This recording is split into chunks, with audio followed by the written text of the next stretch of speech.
Hello, I'm David Ketchen from Ketchify, and I'm a smartist. That's a strategic management consultant who also happens to be an artist. But today, I'm not the smartest in the room. That would be my guest, Adam Specht. Adam has over 20 years of expertise in building training. He's also the founder of a Train the Trainer range of teaching products called No Boring Training. There's no yawns with Adam. And he's now the lead advocate for CAS Concepts. And it's through CAS Concepts that really the discussion builds today, because CAS is focusing on training as a strategic initiative. But before we let Adam's wisdom loose, we'll just hold him back just a little bit longer, and I'm going to give you a monologue to set the scene of our discussion. We're talking about training, so let's start with trains. What do trains run on? Well, they run on tracks, don't they?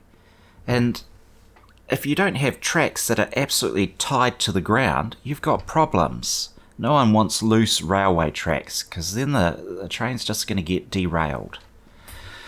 Well, actually, a lot of people, when it comes to planning, are very similar to trains. They've got a bunch of ideas that are connected, and they need to get them from A to B, preferably in a straight line. And unfortunately, plans often become derailed. Strategy, on the other hand, is quite different from going by train. It's more like going by plane, because pilots have to think in 3D. They've got to think about where their position is, where the direction is, what their speed is, their altitude, what's happening around in the environment. Adam and I are going to be talking about how training fits into that, how it's not like a straight line objective like a train on tracks, but is often more like flying a plane. So maybe our conversation's going to get derailed.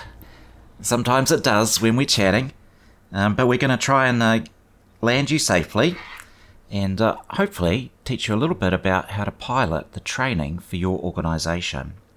Now, fortunately for me, Adam flies a lot, and so he's come completely prepared. He's done his homework, he's got his briefcase of statistics, and we're going to watch him pull them out of the bag as we go through this discussion. So let's get him into the flight deck and chart our course. So Adam, welcome. It's lovely to have you here with me.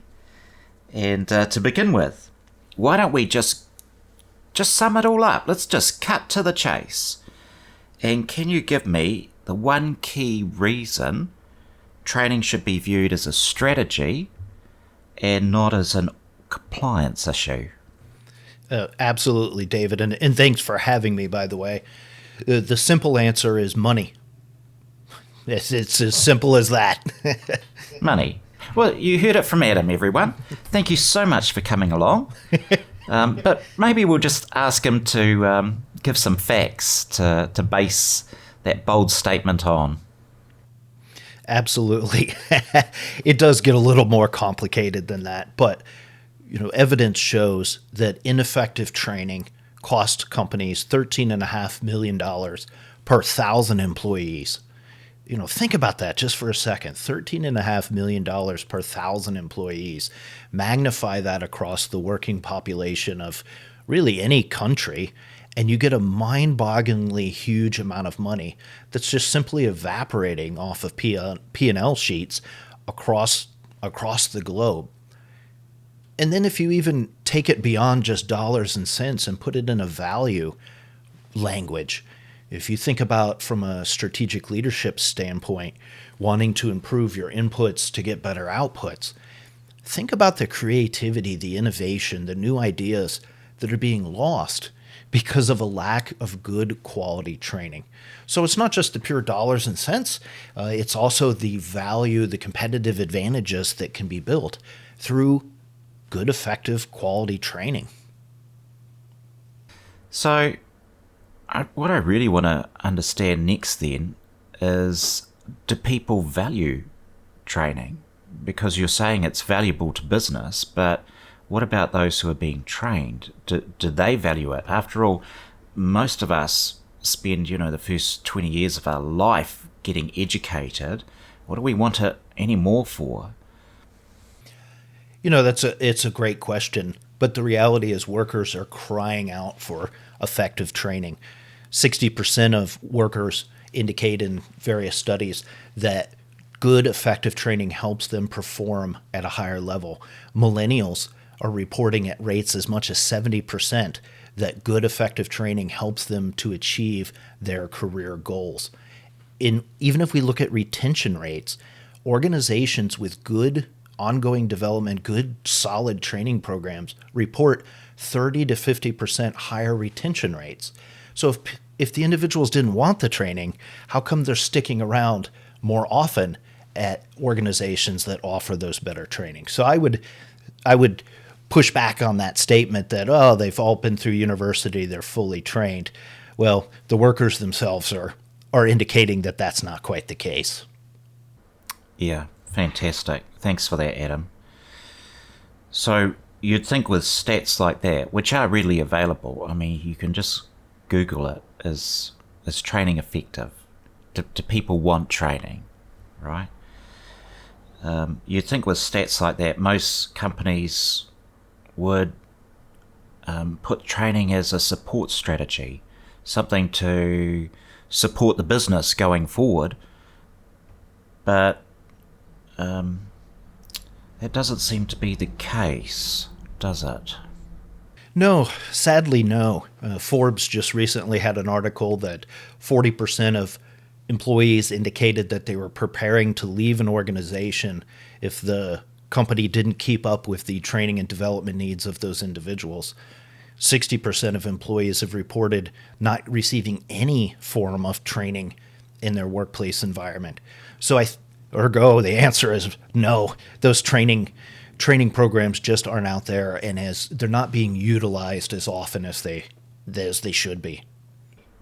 Yeah, well, that makes sense. I mean, those stats from Forbes actually, tie in with the flip side of your previous one about how many will stay for retention, and now Forbes is saying, well, this is how many are planning on leaving. So that is a problem. Well, who then should own training as a strategy? Because clearly, the bigger your organization, the more people you've got as part of your organization, the more training becomes part of your DNA to keep them there and keep adding value to your business. So, who typically owns training in organizations that you've been across? More often than not, training tends to find its way when it is happening. Training tends to live in the human resources groups inside large organizations. It's very commonplace. Sometimes they'll be attached elsewhere, but it seems like human resources has become the owner of training and development in most companies. Yes, well, we love HR people, just in case any of you are watching. It's great. We just wish that HR was allowed a little bit more off the reins and not be so compliant. And in fact, I think that's really where I want to head with you, because it seems to me that training is less of a strategy, Adam, and is more of a tick-the-box exercise these days. Very much the case. I mean, in my experience, the people I interact with, training has absolutely become a bit of a compliance-based issue. Fill out your paperwork, watch this third-party video about DEI or safety in the workplace, something like that. Maybe there's some job skills type training, but it typically is watch this video, take a quiz, and off you go. In e-learning and self-study videos are a great, powerful tool when they're really combined with an overall learning strategy. But when it's just that sort of tick the box, let's just get it done to get it done, it's not being utilized to move the organization forward. It's really being utilized from a corporate risk management standpoint, which is sad. So tick the box seldom adds additional value to an individual. And when I was researching this session, I came across an interesting quote from elmlearning.com.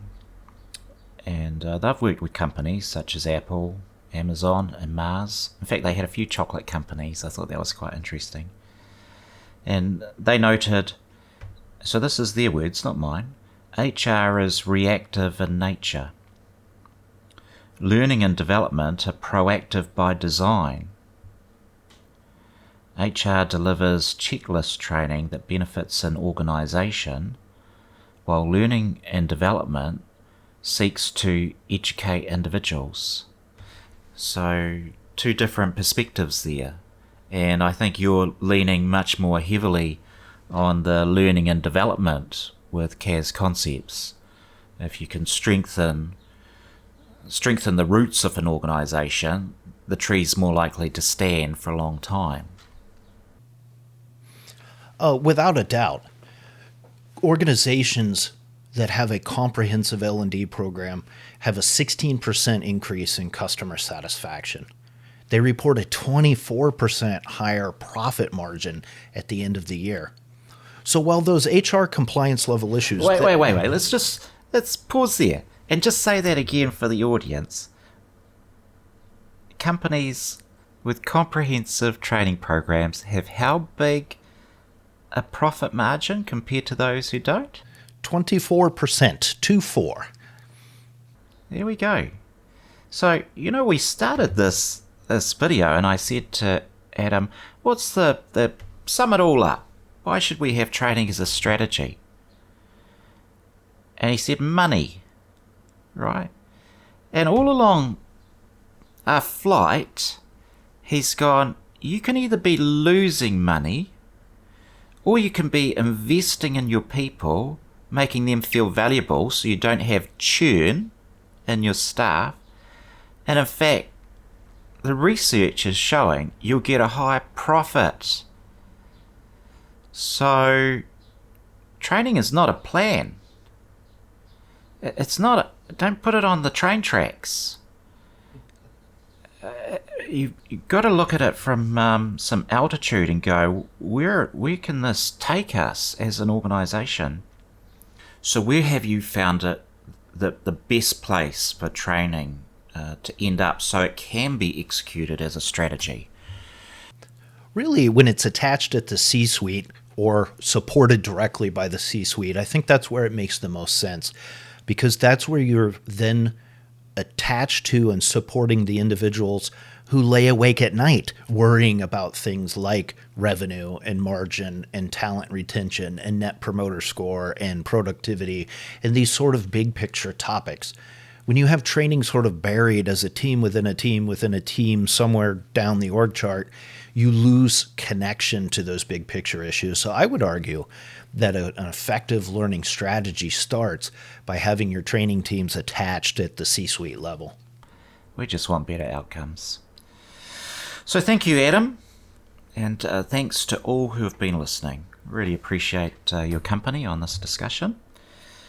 I hope you've come to agree that a cornerstone of a good strategy is training, learning and development. In our next video, Adam and I are going to be discussing. How about that? We're going to be discussing. No, we won't be discussing. We're going to be discussing.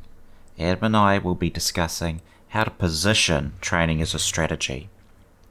In the meantime, if any of our listeners want to connect with you, Adam, to find out more about No Boring Training or CAS concepts, how can they get in touch with you? The easiest place is at noboringtraining.com. That's the home of both CAS and No Boring Training products. You can also reach me on LinkedIn on my personal profile, Adam Spacht. If you follow me there, you can receive free daily training tips, or you can search for CAS Concepts, K-A-S Concepts, on LinkedIn to find the profile page. But to make it simple, noboringtraining.com. Fantastic. Well, thanks, Adam, and thanks again to you for watching. I've been David Ketchen, and I still am David Ketchen from Ketch, a smartist. Cheers.